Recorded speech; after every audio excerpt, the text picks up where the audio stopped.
स्टरलाइटच्या जागेवर 9 जुलैपासून शेती करणार असल्याचा इशारा ॲल्युमिनियम प्रकल्पग्रस्त संघटनेचे नेते राजेंद्र आयरे यांनी दिला आहे।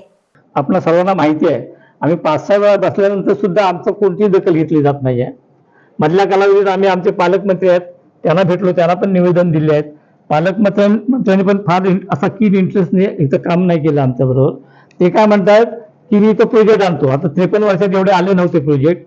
पालकमंत्री आता 19 वर्ष 6 महिने होत आले। आताचे आता आमचे पालकमंत्री आहेत ते 19 वर्षापासून इथं आमदार आहेत, तरी एवढ्या वर्षात एकही प्रोजेक्ट आला नाही आहे तिथं। पण आताही ते म्हणतात की आम्ही आता तुम्ही गडबड करू नका, तुम्हाला आम्ही प्रोजेक्ट आणणार आहोत, नोकऱ्या मिळतील। पण त्याच्यावर आमचा आता विश्वास नाही, त्या गोष्टीवर त्यांच्या म्हणण्याला विश्वास नाही। 53 वर्षात महाराष्ट्र सरकारनं सिद्ध करून झालंय, त्याच्यामुळे आम्ही आता ते जमिनीचा ताबा घेऊ इच्छितोय। आम्ही आता आमच्या मंडळाने आम्ही ठरवलंय की आम्ही त्या जमिनीचा ताबा घेऊन तिथे शेती करायला लागणार आणि त्यासाठी आम्ही 9 जुलैला आम्ही शेती करायला निघालोय आणि ते सांगण्यासाठी मी तुम्हाला बोलले। रत्नागिरी शहरालगत असलेल्या उद्यमनगर चंपक मैदान येथील जागा काही वर्षांपूर्वी MIDCने स्टरलाइट कंपनीला व्यवसाय करण्यासाठी दिली होती, परंतु त्या ठिकाणी कोणताही उद्योग वा व्यवसाय उभा न राहिल्यानं ती जागा आमचीच असल्यानं ती आम्हाला परत मिळावी यासाठी जमीन मालक मागील 5 ते 6 वर्षांपासून आंदोलन करत आहेत, परंतु त्याकडे कोणीच लक्ष देत नसल्यानं अखेर आम्हाला शासनाचं लक्ष वेधण्यासाठी 9 जुलैपासून शेती कामाला सुरुवात करावी लागेल असं राजेंद्र आयरे यांनी रत्नागिरी इथं आयोजित पत्रकार परिषदेत बोलताना सांगितलं। त्यांनी तसं कोणतेही ठोस आश्वासन दिलं नाही आहे। परवा ह्या आचारसंहिता होती लोकसभेची, त्यावेळी पण आम्ही इथं त्यांना भेटलो होतो। ते पण त्यावेळी पण हेच म्हणत होते की मी आत्ता काय शब्द देत ना, आत्ता देत नाही आहे, आचारसंहिता उठू दे मग प्रयत्न करू आपण काय। पण त्यांचं तसं म्हणजे एकंदर असं चित्र दिसत नाही आम्हाला की ते आमची काहीतरी बाजू मांडून घेतील। म्हणून आम्ही त्यांना सांगितलं होतं आता जे पावसाळी अधिवेशन आहे त्या पावसाळी अधिवेशनात तुम्ही हा विषय आमचा घ्या आणि आम्हाला काय तो न्याय मिळवून द्या। हा फार मोठा अन्याय आहे। अपेक्षा वाढल्या होत्या आमच्या, त्या आता होऊ शकतात, करू शकतात। त्या आमचं म्हणणं ऐकून आम्हाला न्याय मिळवून देऊ शकतात। मग आम्हाला घर बांधायला द्या, आम्ही घरच बांधू ना।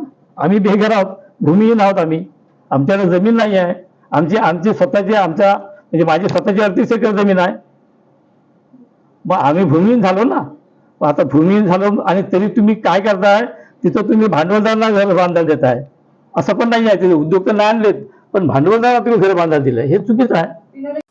उद्योग मंत्री तथा पालकमंत्री उदय सामंत यांनी काही दिवसांपूर्वी घेतलेल्या पत्रकार परिषदेत सांगितलं की स्टरलाइटच्या जागेवरून कोणीही राजकारण करू नये। प्रकल्पग्रस्तांना तुमच्या मार्फत मला हात जोडून विनंती करायची आहे आणि मला देखील आपल्याला देखील विनंती करायची आहे की प्रकल्पग्रस्तांवर अन्याय होणार नाही याची भूमिका आम्ही नक्की घेणार आहोत, परंतु 550 एकर जागा परत द्यावी ही जी भूमिका आहे ही काही जागा रत्नागिरीकरांच्या भल्यासाठी मी परत देणार नाही। तुम्हाला किती विरोध झाला तरी चालेल, कारण कितीतरी मोठ्या प्रयत्नानं ही सुप्रीम कोर्टातनं जागा ही मी मिळवलेली आहे आणि ती रत्नागिरीच्या हितासाठी आणि विकासासाठी मिळवलेली आहे। ॲल्युमिनियमवाल्यांचे काही प्रश्न असतील मी बसून सोडवेन। मी 3-3, 4-4 वेळा त्यांच्यावर मीटिंग केलेली आहे।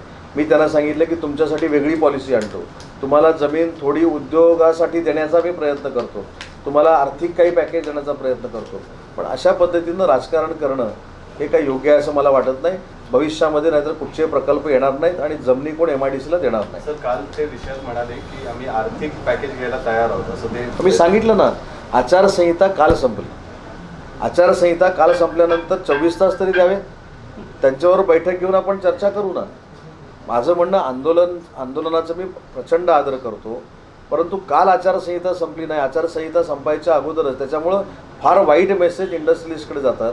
आता ही जागा मिळाल्यानंतर आपण आनंद महिंद्रांना भेटलोय की तुम्ही प्रकल्प इथे टाका, सज्जन जिंदालांना भेटलोय तुम्ही प्रकल्प टाका, युनिव्हर्सिटी आपण तिथं करण्याचा प्रयत्न करतोय। या सगळ्या गोष्टी परत मागं जातील आणि रत्नागिरीची डेव्हलपमेंट देखील थांबेल ही माझी विनंती आहे।